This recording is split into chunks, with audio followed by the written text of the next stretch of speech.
बीजों का बिखरना। तो मैं बताया हूँ कि बीज का बिखराव कौन कौन से माध्यम से होता है। तो मैं पहला माध्यम आपको बताया हूँ, बीज जो है, जो सर्वप्रथम जो है हम लोग खेतों में लगाते हैं, तो हम लोग के माध्यम से भी बीज का बिखराव होता है कि नहीं होता है। दूसरा मैं बताया हूँ कि बीज का बिखराव प्यारे बच्चों जल के माध्यम से भी होता है, जल के माध्यम से भी होता है। जैसे जल के माध्यम से कैसे होता है, जैसे मान लीजिए नारियल हो गया, क्या हो गया, कमल हो गया, तो ये सब जल के माध्यम से ही बिखराव होकर बीज बनते हैं, पौधे बनते हैं। उसके बाद जो है तीसरा मैं आपको बता रहा हूँ, तीसरा जो है बीज का बिखराव होता है हवा के माध्यम से। क्या चीज के माध्यम से? अब जैसे कपास है, तो कपास का बिखराव किस माध्यम से होगा? हवा के माध्यम से होगा।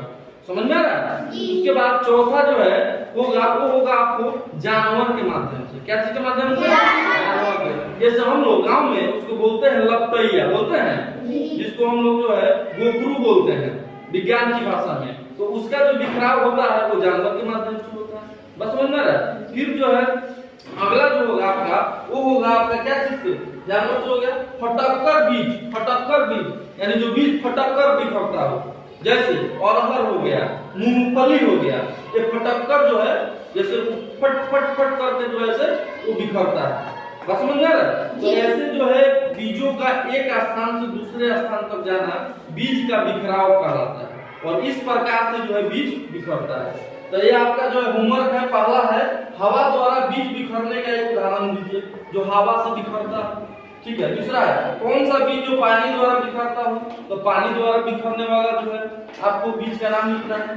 जानवरों द्वारा बीज बिखरने का एक उदाहरण दीजिए जो जानवर के माध्यम से जो बिखरता हो। चौथा है फटक्कर बीज बिखरने का उदाहरण दीजिए जो फटक्कर बिखरता हो। उसके बाद पांचवा है शेर के बच्चा को क्या कहा जाता है। यहाँ छूट गया है, शेर की बच्चा को क्या कहा जाता है, शेर के बच्चा को क्या कहा जाता है। और देखिए यहाँ जानवर और उनके बच्चे का नाम पूरा लिखवा दिए हैं। गाय, बछड़ा, कुत्ता, पीला, बिल्ली का बिलौटा, बकरी का मेमना, शेर का शावक, बतख का चूजा, घोड़ा का बछेड़ा, हाथी का शावक और सूअर को पीला। ये जानवर है उनके बच्चे के नाम। ठीक है, तो आप सब लोग होमवर्क करके आएंगे ना? ओके। तो